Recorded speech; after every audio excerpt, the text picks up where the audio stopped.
The Waitress and the Millionaire, a night of music and redemption. It was a warm Friday evening in the heart of Austin, Texas. The upscale restaurant Elysian Fields buzzed with life, its polished wooden floors reflecting the soft glow of chandeliers. The air was filled with the clinking of wine glasses, the murmur of conversations, and the faint hum of jazz playing in the background. The restaurant was known for its elegance, its gourmet dishes, and the grand piano that sat in the corner, a centerpiece that rarely saw use. Among the staff was 28-year-old Maria Sanchez, a waitress with a quiet demeanor and a spark of determination in her eyes. Maria moved gracefully between tables, balancing trays and flashing polite smiles. To most patrons, she was just another face in the crowd. But beneath her uniform lay a dream far bigger than the restaurant itself. Maria's true passion wasn't serving tables, it was music. Ever since she was a little girl growing up in a small town in Mexico, the piano had been her refuge, her escape, and her voice. But dreams don't pay the bills, and working long shifts at Elysian Fields was a necessity, a stepping stone toward the music conservatory she longed to attend. Few people knew about Maria's talent, except for the restaurant staff who occasionally caught her stealing moments at the old upright piano in the back room during breaks. That night, as the dinner rush began to wind down, the restaurant's doors swung open, and in walked Ethan Blackwell, a wealthy tech mogul known for his arrogance and love of spectacle. Dressed in a tailored suit and flanked by a group of equally polished companions, Ethan exuded an air of entitlement. His presence immediately shifted the energy in the room, and even the most seasoned staff members straightened their postures. Maria noticed him the moment he walked in. She had dealt with difficult customers before, but something about Ethan felt different, calculated, almost predatory. As she approached his table to take their orders, Ethan's eyes lingered on her name tag. "Maria," he said, his voice dripping with condescension. "What a lovely name. Tell me, Maria, what do you do when you're not waiting tables? Surely, someone like you has dreams." Maria hesitated, caught off guard by his tone. "I play the piano," she replied softly, hoping to keep the conversation brief. Ethan's lips curled into a smirk. "A pianist? Huh? How fascinating. Why don't you give us a little performance? There's a piano right over there." He gestured toward the grand piano in the corner, his voice loud enough to draw the attention of nearby diners. Maria's heart sank.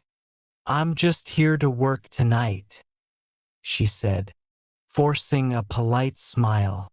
But Ethan wasn't about to let it go.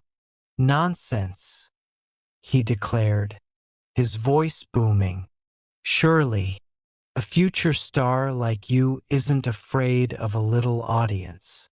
His companions chuckled, clearly enjoying the spectacle. Other diners turned their heads, curious about the commotion. Maria's chest tightened.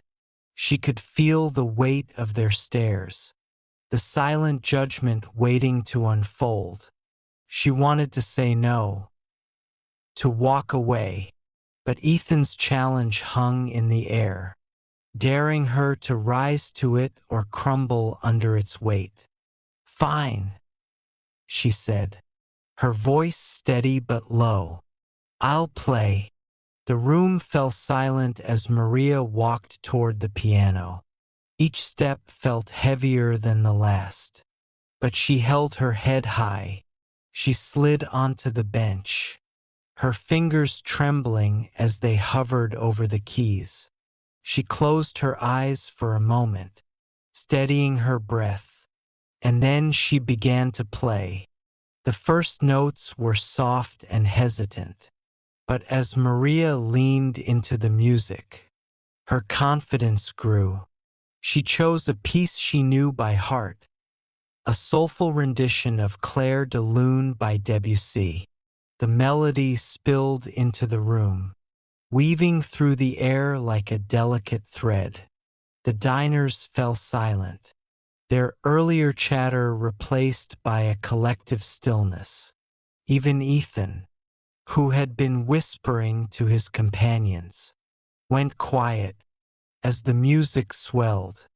Maria's hands moved with a grace that belied the chaos inside her.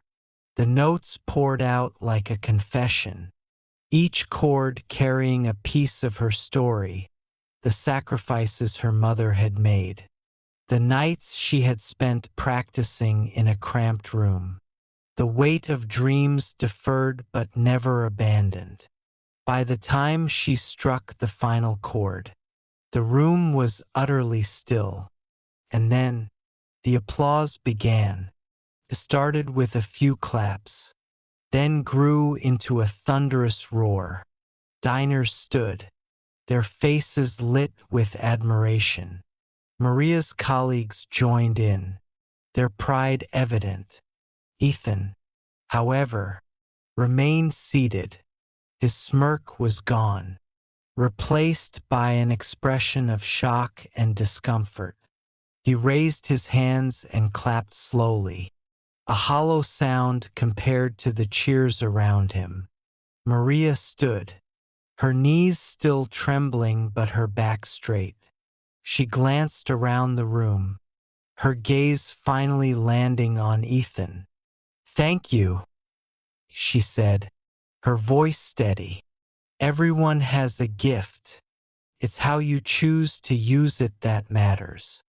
The room erupted into applause once more, but Ethan had no response. He shifted in his seat, his usual air of dominance slipping away. The power dynamic had shifted completely, and everyone in the room knew it. As the night ended, Maria felt a newfound sense of confidence. She wasn't just a waitress, she was an artist, and no amount of condescension or ridicule could take that away from her. The incident with Ethan Blackwell wasn't just a moment of triumph. It was a reminder of the power of resilience and authenticity. In the days that followed, Maria's story spread throughout Austin. Patrons who had witnessed her performance shared the tale, and word eventually reached a local music producer. A few weeks later, Maria received an offer to record a demo, a small step toward the dream she had always held close to her heart. Maria's journey was far from over, but for the first time, felt like it had truly begun.